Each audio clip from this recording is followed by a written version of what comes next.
Yesterday, the Trump administration had a dramatic escalation in its deportation policy, confirming that it was exploring ways to deport U.S. citizens to El Salvador, to the notorious gulag known as CICOT, where they will have their heads shaved, their humanity stripped away.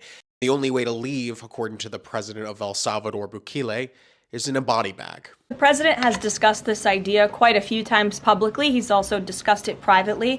You're referring to the president's idea for American citizens to potentially be deported. These would be heinous, violent criminals who have broken our nation's laws repeatedly. And these are violent, repeat offenders in American streets. The president has said if it's legal, right?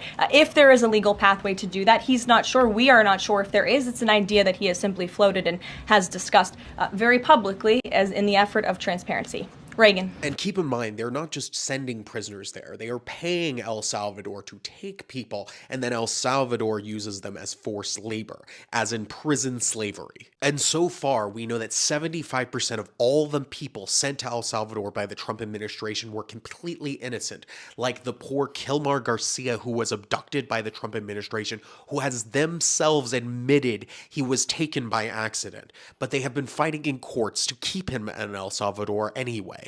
On the same day, the Trump administration announced that it wanted $45 billion more to expand their deportation camps, the concentration camp system being used by the Trump administration. Currently, their annual budget is $3.4 billion.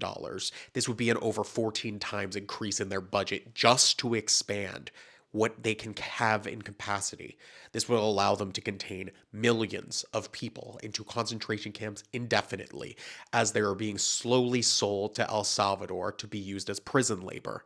And remember, in the United States, slavery is still legal for prisoners. And to make matters worse, the Supreme Court has ruled with the Trump administration, allowing them to restart these deportation flights. This is a situation that continues to go from bad to worse to terrible. And this is something that the world needs to understand. The deportations, the placing in camps, all of this will only get worse. We're less than 3 months into the Trump presidency, and this is where we're at. Camps for millions, prison slavery en masse. This is the Trump future, and it's here. And this isn't even talking about the trade war. And if you could do me a big favor, please do some interactions and give me a follow, because TikTok is really beating me down this week.